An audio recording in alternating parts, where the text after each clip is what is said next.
G'day there, thanks for joining us. We've got Brian Greer, CEO of Loan Market New Zealand with us. And Brian, I wanted to talk a little bit more about property investors. Now, maybe the media is to blame, but the only figure that seems to be pushed around is that magic 40%. You know, you've got to have 60% cash ready to go if you're going to do it. Is that the main figure to know about?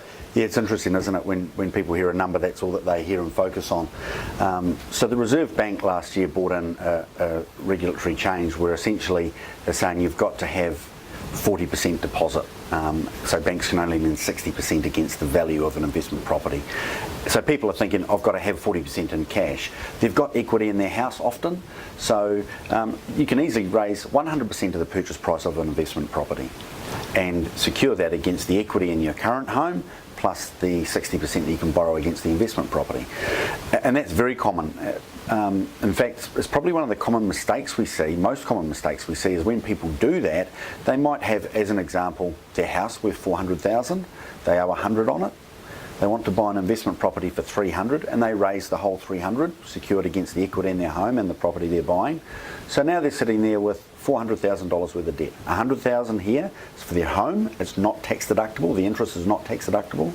We have a $300,000 loan here where the interest is fully tax deductible. So this loan here should be interest only, and all the focus should be on reducing this. Well, time and again we see people that have been to the bank, they haven't had the advice, and they're sitting there with both debts, principal and interest. They're both reducing, so they're reducing their investment loan, which means they're reducing their tax deductions, while their home loan is still sitting over here and reducing slowly.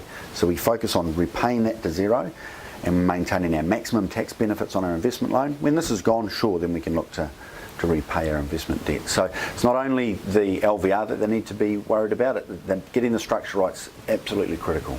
There you go. Again, good advice. If you are already developing a portfolio or you're thinking about buying a rental property, I think the first protocol is to talk to one of the mortgage advisors at Loan Market, getting that structure right, because it's going to help you be even more competitive when it comes to putting that number on paper as well. Again, Brian, thank you very much for your time. Thanks, Grant.